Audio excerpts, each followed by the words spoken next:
ジャンクの海からこんにちは。DIY VTuber の東雲初里です。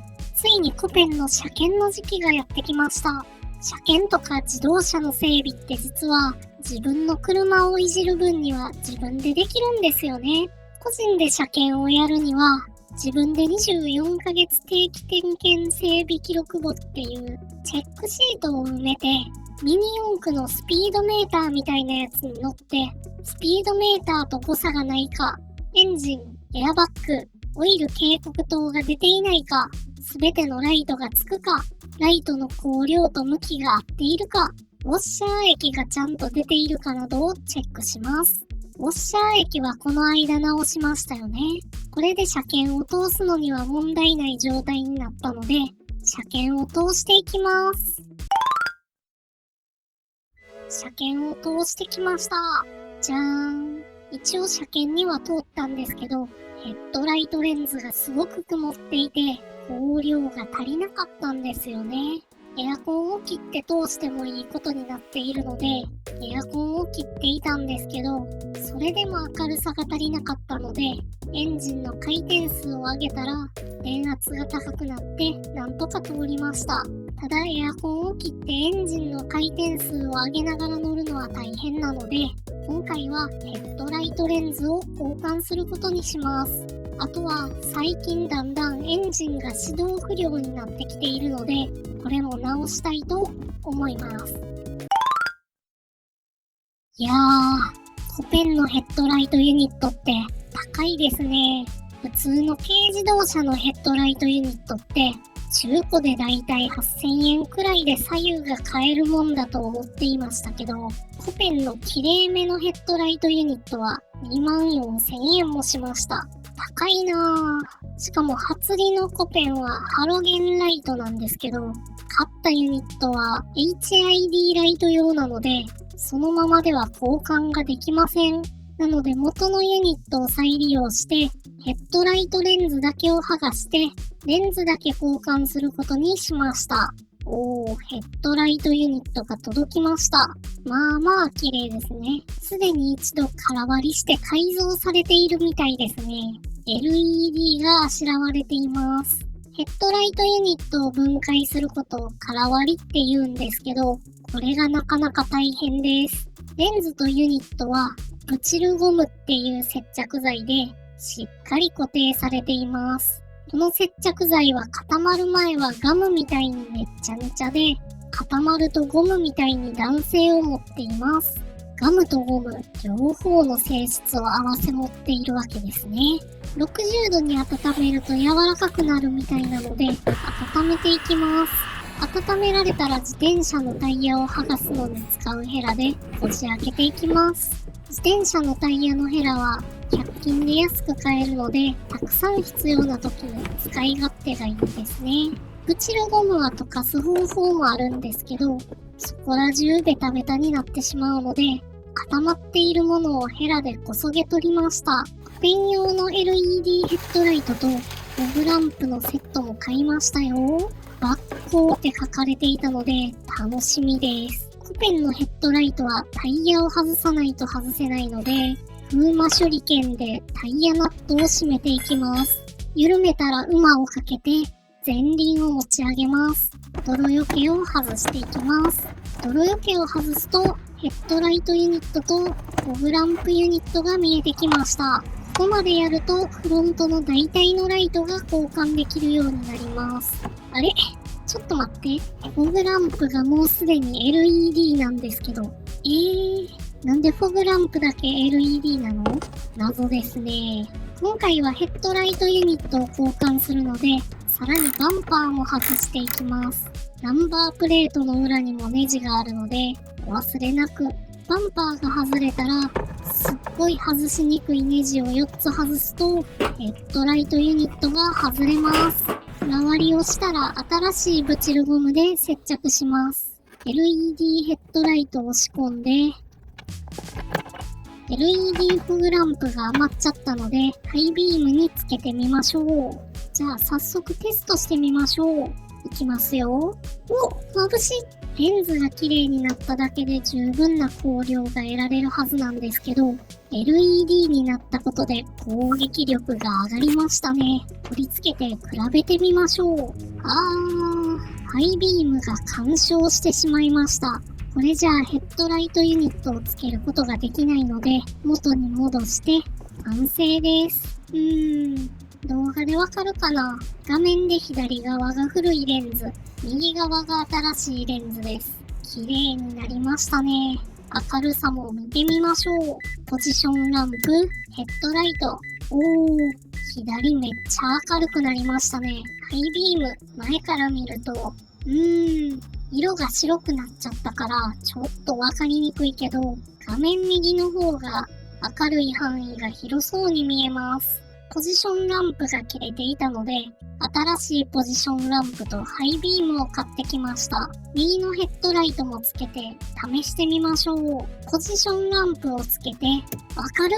なんかポジションランプの時点で前のヘッドライトより明るい気がしますね。次にヘッドライト。明るい。左の光軸がだいぶ狂っているので、予備検査場で直してもらおうかな。最後にハイビーム。これだけハロゲンライトなので、ちょっとしょぼいですね。いやー、バッ光。LED にして昼間みたいに明るくなったの最高ですね。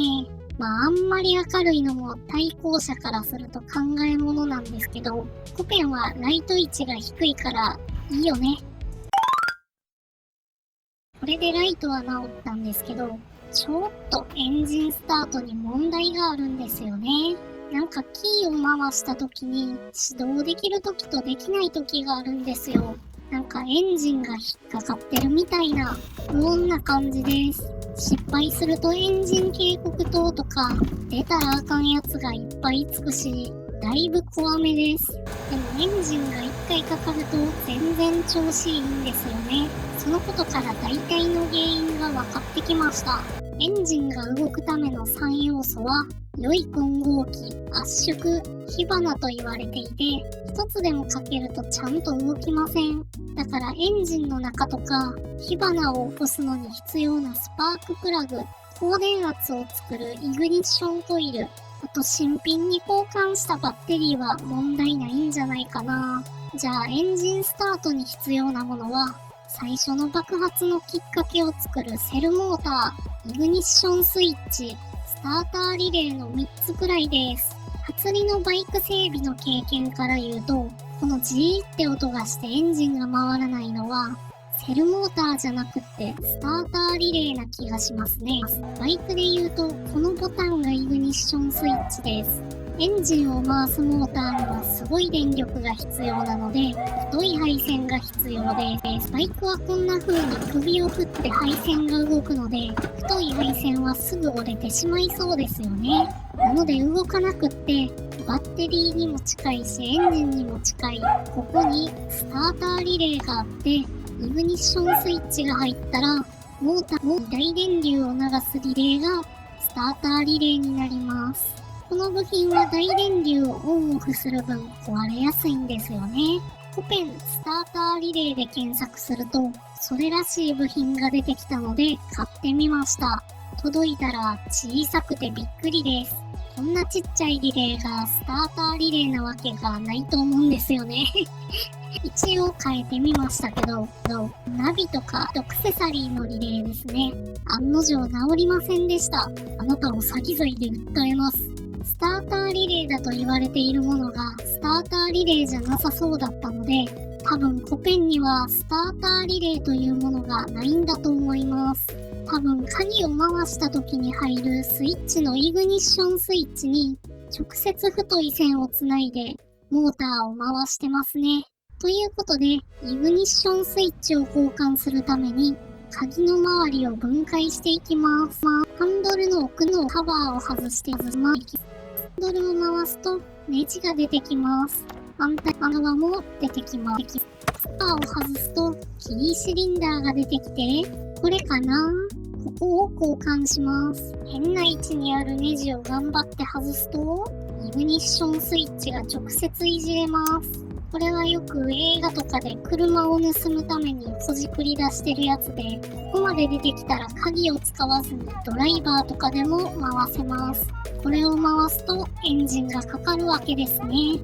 祭りがここまでやってきたように、ペラッペラのカバーを外すとこれが出てくるので、街にゾンビが溢れたら、皆さんこの動画を思い出して生き延びてくださいね。